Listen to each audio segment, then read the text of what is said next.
গল্পের নাম তিনটি খেজুর। মরুভূমির মাঝ দিয়ে হাঁটছিল এক বৃদ্ধ আরব। গরমে ও ক্ষুধায় তার প্রাণ ওষ্ঠাগত। হঠাৎ বালুর মধ্যে সে এক থলে পেল। খুলে দেখল ভেতরে আছে মাত্র তিনটি খেজুর। প্রথম খেজুরটি মুখে দেওয়ার আগে সে ভাবল, আমার সন্তানেরা ক্ষুধার্ত, ওদের জন্য বাঁচিয়ে রাখি। সে আবার থলে বেঁধে নিল। কিছু দূর যাওয়ার পর আর সহ্য হলো না। দ্বিতীয় খেজুর মুখে নিল, কিন্তু খাওয়ার আগে ভাবল, আমার স্ত্রীও ক্ষুধার্ত, ওর জন্য রেখে দেই। ফিরে থলে বেঁধে রাখল। শেষে ক্লান্ত হয়ে মাটিতে বসল।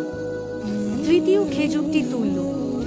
আবার ভাবল, এটা আল্লাহর রহমত, আমি যদি বাঁচি ওদের উপকার করব, না বাঁচলে এইটুকুই আমার রিজিক। সে খেজুরটি খেল। বাকি দুটি সন্তান ও স্ত্রীর জন্য বাঁচিয়ে রেখে ধীরে ধীরে পথ চলল। শিক্ষা: নিজের প্রয়োজনের সময় অন্যদের কথা ভাবা, এটাই প্রকৃত মানসিকতা। ত্যাগ ও ধৈর্য মানুষের বড় গুণ।